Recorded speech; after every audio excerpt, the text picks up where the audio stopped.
हरे कृष्णा। भगवत गीता की इस वीडियो में हम शुरू करेंगे 7वें अध्याय का 20वां श्लोक। 3 श्लोक पढ़ेंगे, 20, 21, 22। यहाँ पर एक थोड़ा टेक्निकल कंसेप्ट है जिसको समझने की जरूरत है। बहुत लोग सोचते हैं कि भगवान और देवी देवता एक से हैं। मैं जब भी भगवान शब्द रेफर करता हूँ तो मैं रेफर करता हूँ श्री कृष्ण के लिए, श्री राम के लिए, विष्णु जी के लिए, नारायण रूप के लिए, नरसिंह देव जी के लिए। लेकिन अभी अनेक ऐसे देवी देवता हैं जो ऐसे समझ लीजिए कि इस धरती पर अपना अपना डिपार्टमेंट संभालते हैं। जैसे अग्नि देवता, जल देवता, वायु देवता, है ना। ऐसे अनेक अनेक देवता हैं। ब्रह्मा जी भी देवता हैं, ठीक है ना। सो देवता भी पूजनीय हैं, देवता भी भगवान के भक्त हैं, तभी उनको ये बड़े डिपार्टमेंट मिले हैं। अब भगवान की भक्ति होती है, देवी देवताओं की पूजा होती है। जब आप पूजा करते हो तो वो आपके मनोवांछित फल पूरे करते हैं।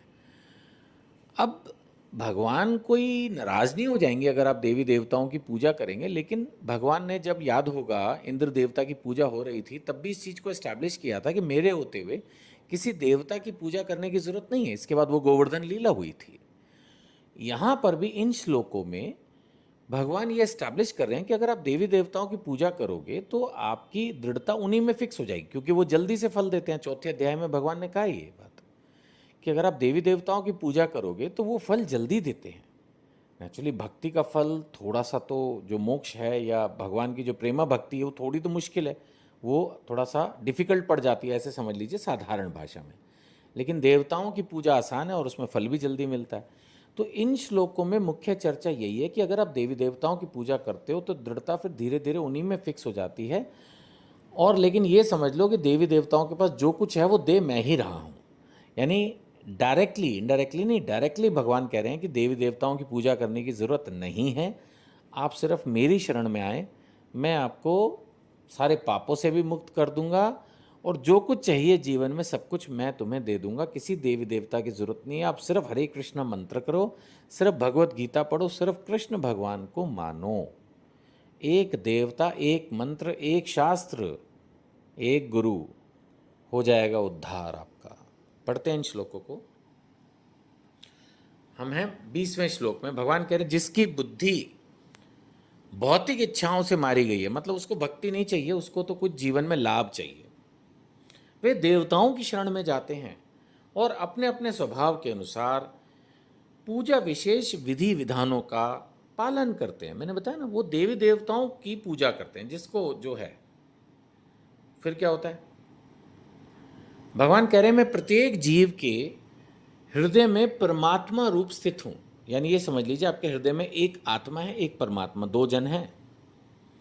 जैसे ही किसी देवता की पूजा करने की इच्छा करता है, मैं उसकी श्रद्धा को स्थिर करता हूं। भगवान कहते हैं तथास्तु, इस देवता की पूजा करनी है कर, इससे जो फल लेना है ले। और ये उसी विशेष देवता की भक्ति कर सके, वो भगवान उस चीज को एस्टैब्लिश कर देते हैं। लेकिन फिर भगवान क्लैरिफाई कर रहे हैं 22वें श्लोक में, ऐसी श्रद्धा से समन्वित, मतलब ऐसी श्रद्धा के साथ वह देवता विशेष की पूजा करने का यत्न करता है और अपनी इच्छा की पूर्ति करता है। भगवान ने ये नहीं कहा कि पाप कर रहा है बेटा, अब तेरी देख मैं क्या नरक में ले जाके तेरे को डंडे लगा रहा हूँ ना। भगवान कह रहे ठीक है, मैं तेरी श्रद्धा स्थिर कर देता हूँ, जो तेरी इच्छा है वो भी पूर्ति कर दूंगा। किंतु वास्तविकता तो यह है, भगवान समझा रहे हैं कि सारे लाभ मेरे द्वारा प्रदत्त हैं। नेचुरली, नेचुरली सब कुछ, जब अभी बात हो गई थी ना, सभी कारणों के कारण भगवान है, तो देवताओं का भी तो कोई कारण होगा, देवताओं की तो कोई उत्पत्ति करेगा। देवता तो वैसे भी अनेक हैं। कोई बोलता है 33 करोड़ देवी देवता हैं, कोई बोलता है 33 प्रकार के देवी देवता, जो भी हैं ये मल्टीपल, भगवान सिर्फ एक है। सो इस चीज़ को समझने की ज़रूरत है, इस चीज़ को समझने की ज़रूरत है कि हमें भगवान की भक्ति करनी है।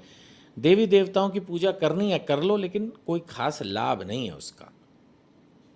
जो लाभ अगर भौतिक चाहिए भी तो वो भी कृष्ण ही दे देंगे, हरे कृष्ण महामंत्र ही दे देगा। अलग अलग पूजा अनुष्ठानों की, अलग अलग देवी देवताओं की कोई ज़रूरत नहीं है। हरे कृष्णा।